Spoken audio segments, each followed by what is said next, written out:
Alors tout d'abord, la filière va fêter sa première année en septembre. Donc en fait, on va accueillir la deuxième promotion d'étudiants à partir de septembre pour une année en alternance.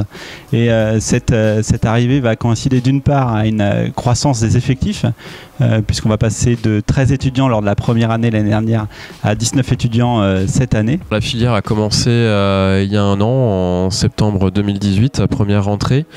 Donc c'est une filière qui est totalement en alternance, c'est-à-dire que tous les étudiants sont dans des entreprises, un ratio de 4 jours entreprise, un 5e jour en cours, donc le vendredi. C'est un ratio qui intéresse beaucoup les entreprises. Ça permet d'avoir un étudiant qui est opérationnel sur le travail, dans le sens où ce qu'on enseigne est fortement corrélé avec la culture d'entreprise, avec des contextes vraiment particuliers et précis. Tout le monde y gagne dans ce schéma-là. Et c'est vrai qu'on peut voir dans le contexte de l'alternance qu'en fait les étudiants se sentent plus investis dans ce qu'ils font.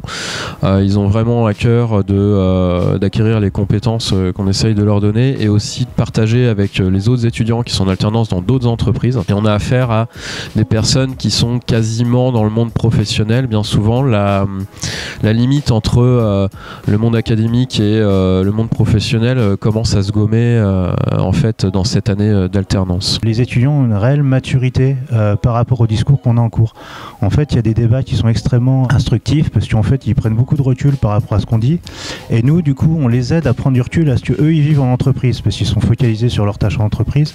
Du coup, nous, on est là plus pour leur apporter du recul à ce qu'ils vivent en entreprise et eux, ils nous enrichissent par rapport à ce qu'ils vivent. Et du coup, on constate aussi qu'à un niveau ingénieur, les entreprises sont extrêmement friandes de cette alternance. Dans le cadre de l'alternance, on avait les cours uniquement le vendredi. Tout se passait très bien. On avait différents interlocuteurs qui venaient du monde industriel.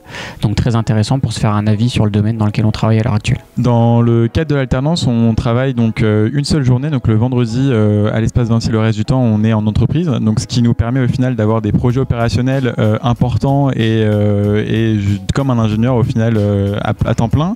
Donc ce qui nous permet aussi à notre entreprise de nous faire confiance sur des projets à long terme et de pouvoir avoir une vraie démarche d'ingénieur pendant un an et non plus 6 mois seulement pour un stage. Pour moi, la formation NDPI qui s'est déroulée sur les 11 derniers mois fut très intéressante. J'ai pu être immergé en milieu professionnel et vraiment avoir de vrais projets intéressants. On a des interventions d'industriels, on a aussi des formations un peu plus académiques sur des compétences techniques, mais également des phases de réalisation de projets où on va leur demander de travailler sur un projet et ce projet, ils ont un objectif et ils vont devoir le gérer de A à Z, c'est-à-dire faire la gestion de projet, les plannings, savoir qui travaille sur quoi, comment ils vont s'organiser, ceux qui travaillent l'aspect fonctionnel, ceux qui vont travailler l'aspect technique. C'est assez intéressant parce qu'en général en entreprise on travaille que sur un maillon de la chaîne, on côtoie un petit peu les mailles voisines mais on a du mal à englober finalement la réalité d'un projet dans sa totalité vu que ça demande beaucoup d'expérience. Là ça leur permet finalement d'avoir un petit laboratoire sur lequel ils peuvent se rendre compte de ça, de tous les niveaux de cette chaîne et venir utiliser cette expérience pour plus tard et certainement être un peu plus agile, mieux s'intégrer dans les projets qui vont venir derrière dans leur monde professionnel. Donc j'ai pu participer au projet MDPI qui est la modélisation de notre bibliothèque universitaire pour pouvoir ensuite la maîtriser et apporter encore enrichir ce modèle 3D pour gérer les luminaires, etc., faire de la maintenance préventive. Donc ce qui a été intéressant, c'est que j'ai utilisé l'outil que j'utilise quotidiennement dans mon entreprise qui est Dassault Systèmes. Donc on a été équipé de la 3D Experience pour pouvoir réaliser ce projet. Donc j'avais déjà des connaissances sur l'outil et ce qui a pu changer en fait, c'est que l'outil, donc la 3D Experience, de manière générale, je l'utilise pour des cas industriels, faire de la conception, pour ensuite faire l'industrialisation.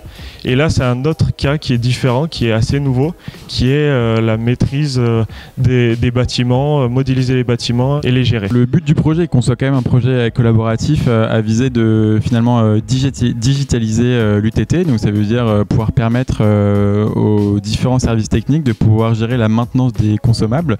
Donc qu'est-ce qu'on entend par gestion des consommables? C'est pouvoir gérer le plus facilement possible et le plus, on va dire 4.0 maintenant, tout ce qui est consommable, donc tout ce qui va pouvoir périr, donc notamment les luminaires ou les radiateurs ou les extincteurs. Donc ça va permettre aux services techniques de passer moins de temps et d'être beaucoup plus efficaces dans leur gestion de travail. Donc ce projet est avoué à être utilisé directement par eux tout au long de l'année par la suite. On s'organise comme une mini-entreprise en fait, où on s'est réparti les rôles et on travaille tous ensemble autour de ce projet.